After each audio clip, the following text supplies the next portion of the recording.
The following is an exclusive presentation of the NCCU Sports Network.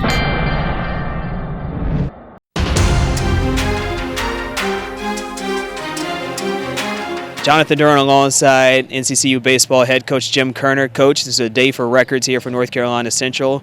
But first, a doubleheader win over North Carolina A&T. It's always good to beat your rival. How good was it to get these two wins today? Oh, it was extremely important. The conference race is so tight right now. I think we were the third place coming in, and there wasn't much separating, second through fourth. So for us to get these two wins was really important.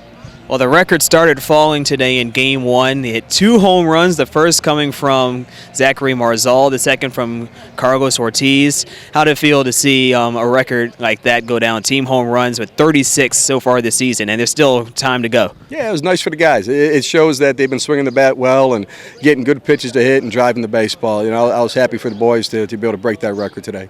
An 8-0 win in Game 1, a strong start from Alex Dandridge, and then you have Devin Sweet coming in for the 3-out save, his second save in consecutive appearances. How's it feel to have the pitching going like that in Game 1? Oh, so important. A&T, you got to give them a lot of credit. They can really swing the bat. If you look at their numbers coming in, they're very similar to our numbers from a home run standpoint, batting average. So to do what we did against that lineup was pretty impressive. Alex did a great job. Devin did a great job. And then what Andrew Vernon did there in the second game was also very impressive. In Game 1, we almost had one more entry into the record books as he had a bid for the cycle from Zachary Marszal. He came up a triple shy. It looked like he was going to get it in his final at-bat. What did you see from him as he swung the bat in Game 1? He did a great job. He was seeing the ball really well. He was seeing the ball deep. He was driving the ball to the right center field gap. It's kind of the type of approach that we preach, and that's kind of how they were pitching him a little bit. So he did a great job of hitting what he was given. Game 2, complete game from Andrew Vernon, his 78th career appearance, and makes him first all-time in his career at North Carolina Central. Talk about him as a pitcher and what you've seen from him over the years. The first word that comes to mind is his competitor. He is just really tough, and we knew he was getting tired there at the end, and his pitch count was up there a little bit, but he wanted the ball, and he did the job there in the 7th inning for us. He's a converted reliever, converted starter from a reliever, and with his first 4 starts of the year, he was going straight from the stretch. Today, he brought a windup with him. Are you working on that with him over the weekend? How did that progression go? We have, actually he started working from the windup a little bit at Asheville and had some success, and he was getting a little bit more run on his two-seam fastball. The ball was sinking a little bit more, so we decided to stay with it, and it just adds to what he can do. Well, now you come back tomorrow afternoon for Game 3. How do you feel? All these games are important, and that team's not going to go away. And what we preach, we just tell these guys that these games don't carry over. It's a new day tomorrow. They're going to be hungry. They want to come back and get a win here in the weekend, so we got to be ready to go. Zachary Marszal joining us now. Big game for you in Game 1. Hit the record-tying home run in your first at-bat. How'd that feel? It felt great off the bat. I was looking for a good pitch to hit, and I put a good swing on it. Wasn't sure if it was going to get out. The wind looked like it was about to hold it up, but it snuck over. So it was definitely a good feeling to get us out ahead early. Saw the ball pretty well in Game 1, 3 hits and a walk, and you come up for your final at-bat. And did you know that you just needed a triple to get that cycle? I did, and I put one in the air to right field, and I was hoping it would hit off the wall and I'd have a chance for the triple, but he ended up making a catch at the wall. But I'll take 3 for 4. He had a strong day also with 2 walks in Game 2. Game 2 was a tight affair. What was it like on the bench as you saw the game go back and forth? I mean, it was a dogfight.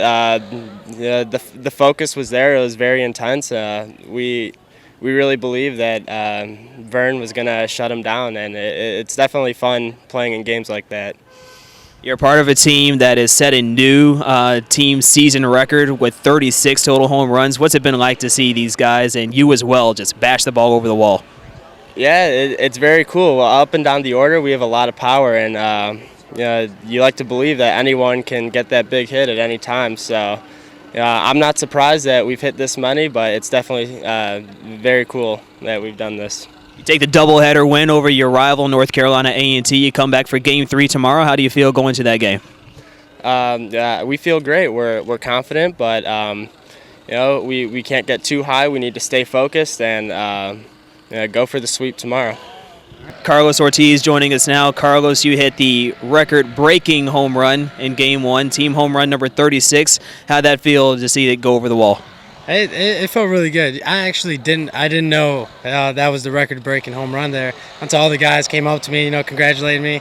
I was like, what's going on? And they were like, no, you beat the record. And it was just good to know, the guys were behind me and supporting me at all times. And just earlier in the first game, my first 2 at-bats weren't good, and they were just keeping me up and keeping me going, making sure I kept playing with some focus and not dwell on my ABs, and it felt good to have them behind me. You've carried a lot of power yourself. You're the career leader in home runs here in North Carolina Central, but to see this team with 36 this season, how's it feel to be in a lineup with these guys that hit the ball so well? Oh, it feels amazing because there's times that I'll miss pitches and I won't have good at bats, and I know I can come to the dugout and watch my teammates back me up. Just if I'm having an off day, my teammates are going to go and they're going to back me up. Game 2 went back and forth. How did you feel? You watching that on the bench, and then you have Andrew Vernon come out and throw a complete game. Oh, that was huge. I think it was maybe around the 5th inning. He struggled a little bit. They tied the game, took the lead, and he stuck in there. I talked to him and dug out. I'm like, hey man, we need you, And he's like, I'm gonna finish this game. And once he said that, it's just I feel like it kind of sparked something in him, and he just came out and he was shut down. You take 2 wins over your rival North Carolina A&T in the doubleheader. You come back for Game 3 tomorrow. How do you feel? Oh, we're as confident as it can be. They're down right now, and we need to try and keep them down. As long as we can tomorrow, and don't give them any breaks. And we just got to finish the series tomorrow. Andrew Vernon joining us now. Andrew, you're coming off a complete game win. What was it like out there on the mound, especially for a game that went back and forth like it did? I'm just glad I was able to go out there, compete, fill up the zone, get our team a win. We needed this, and I'm just glad I was able to finish it out. Last time ever playing A&T, it feels good to go out with a win. Well, in Game 1, you were just on the bench watching, getting ready for Game 2, but you saw the team break the single-season team home run record. How did that feel watching that happen? I had no idea that just happened. So that's kind of cool. Like I said, this team's good. I think we're going to break a lot of records by the end of this year. That's awesome. And our power numbers coming in the season, a lot of people didn't think we were going to hit a lot of home runs. So seeing that is just kudos to our position players. They can swing it, man. We're a very underrated team, and I like what we're doing with the bat right now.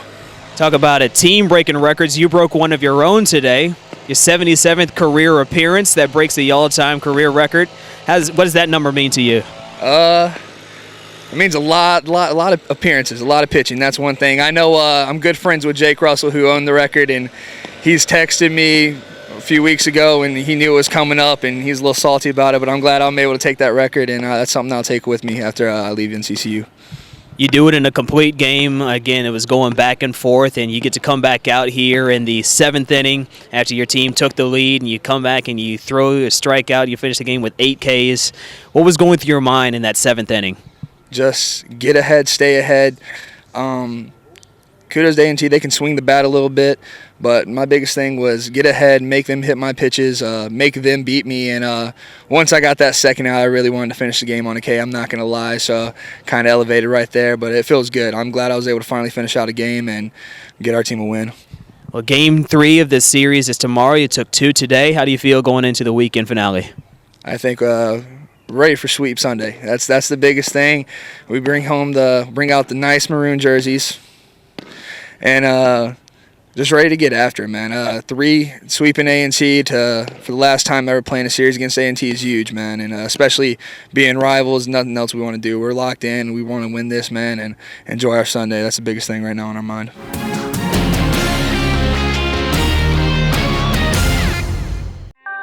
This has been an exclusive presentation of the NCCU Sports Network.